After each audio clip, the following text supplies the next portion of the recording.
A team from the International Committee of the Red Cross is being held today by police 20 kilometers west of Mariupol. The team is on its way to the besieged city to help safely evacuate residents who had been trapped there for weeks and weeks without food or medicine. Joining me now is Jason Strazuso, the spokesperson for the International Committee of the Red Cross. Jason, we last spoke to you Thursday when things looked hopeful. Your teams have not been able to get to Mariupol. What are you hearing from the field? Well, this latest news that you just updated us with shows how difficult it is to move, even when you're a humanitarian organization, how difficult it is to move in a conflict zone. Our team was held by police today. It's the fourth straight day that we've been trying to get into Mariupol. We haven't yet been able to get there. Sometimes it's the security situation. Sometimes it's getting past checkpoints. It's just really difficult work. And what are the residents doing from what you can, I mean, you have some communications because you know what you're trying to supply. They must be desperate by now. That's a great word. Unfortunately, we've now just been here for days saying the situation gets worse every day. We can see in other cities that we do have access to, that when we reach there, the residents are saying we don't have any way to get water.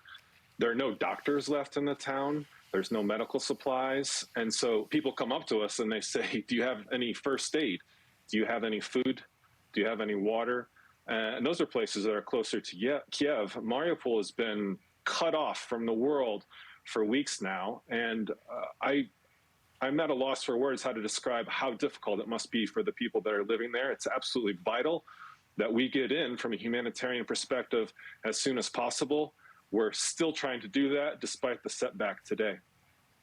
And while the situation in Mariupol is devastating, your team did manage to get into Irpin on Friday, where residents had been also trapped near Kyiv. What was it like there when you finally got in? Yeah, so there is that little bit of good news that we were able to visit people there. But unfortunately, the scenes were just absolute devastation when our teams got there.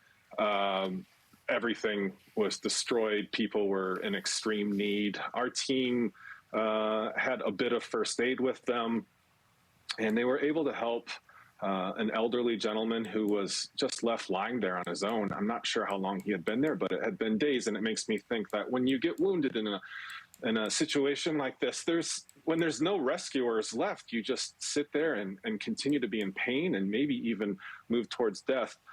This man had severe leg injuries. We were able to assist him with that. He asked for water, but he remains in bad shape. And of course, you can see the images on the screen going now. The devastation is beyond comprehension. And there's no medical assistance left in the town for the people who have remained there, either because they just simply say, this is where I live and I'm not leaving, or they don't have the ability to leave. We're returning there tomorrow, so we hope to be able to help more people, but the needs are overwhelming, and we can only carry so much in the trucks that we have with us. And of course, it's a dangerous operation, to say the least. You don't really have what you can count on from the Russians in terms of overhead bombing or airstrikes or artillery. So thank you for what you're doing and what your teams are doing, and we hope you'll stay in touch as we continue to cover this vital story. Thank you.